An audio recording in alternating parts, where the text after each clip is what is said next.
Bienvenue à tous à ce premier épisode de votre nouveau média Skirt. Skirt est un média business qui va s'intéresser au secteur de la mode, de la beauté et de l'entertainment. On s'intéresse à analyser les stratégies de communication, stratégies commerciales de différentes marques. Alors c'est parti pour votre premier épisode. Dans ce premier épisode, nous allons faire le top 6 des meilleurs CEO de moins de 40 ans que tu dois connaître absolument. En numéro 6, on retrouve Ben Rattray, le fondateur du site de pétition en ligne Change.org. Comme pour YouTube, Change permet à n'importe qui de lancer une pétition en ligne sur un sujet qui le touche afin d'essayer de provoquer un changement. Créé en 2007, Change compte près de 50 millions d'utilisateurs, dont 2,5 millions en France, avec plus de 250 nouvelles campagnes créées chaque mois. En numéro 5, on retrouve Evan Spiegel. À seulement 27 ans, Evan Spiegel est le cofondateur de l'application Snapchat.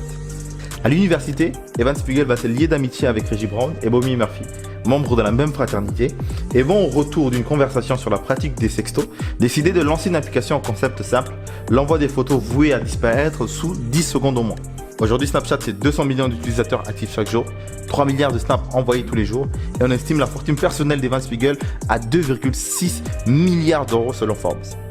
En numéro 4, on retrouve Nathan Blejarski, 35 ans et cofondateur d'Airbnb.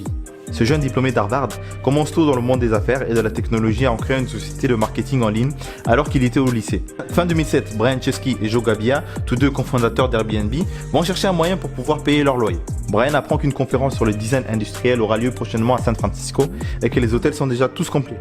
Les deux colocataires décident alors de développer un site internet basique fait en 48 heures afin de proposer aux participants de la conférence de dormir sur un matelas. Ils reçoivent alors 3 personnes et récoltent environ $100. Le concept séduit, il décide alors de se développer pour pouvoir améliorer le site. Brian contacte alors son ancien colocataire, Nathan Blejarski. L'histoire veut que pour financer le projet, les 3 fondateurs créent une édition spéciale des boîtes de céréales pour le petit déjeuner, en s'inspirant des designs des candidats de la présidentielle américaine de l'époque.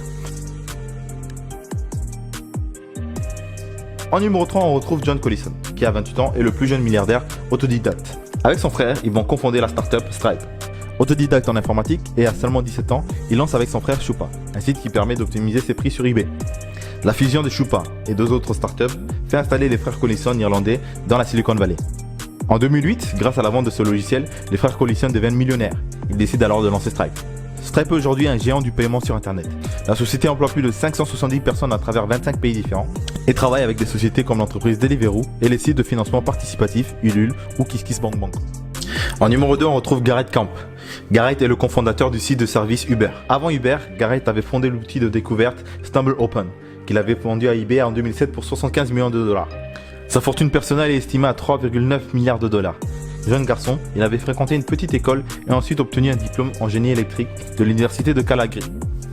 Uber a été fondé en Californie par Travis Kalanick et Garrett Camp en 2009. L'idée leur est venue lors d'un séjour à Paris, quand ils ont eu toutes les peines du monde à trouver un taxi pour se déplacer entre Saint-Denis et Paris intramuros.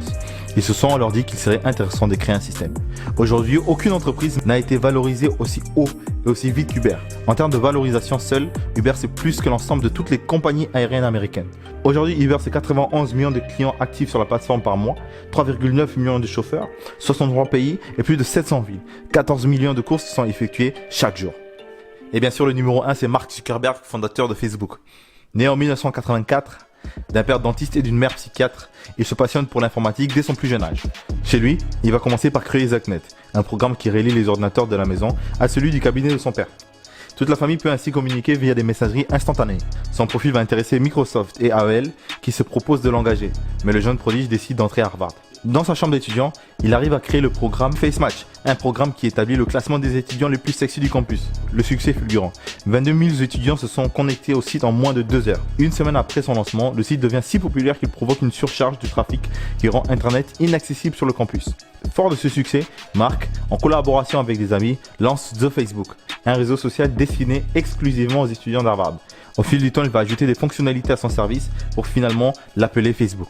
En 2012, Facebook rentre en bourse, ce qui permet à Mark Zuckerberg d'intégrer le top 20 des hommes les plus riches au monde. Actuellement, sa fortune personnelle est estimée à plus de 67,3 milliards de dollars. Voilà, c'est tout pour ce premier épisode. N'hésitez pas à vous abonner et à laisser votre avis dans les commentaires. Si vous pensez qu'on a oublié quelqu'un, un jeune entrepreneur de moins de 40 ans et CEO d'une grande entreprise, n'hésitez pas à mettre son nom dans les commentaires.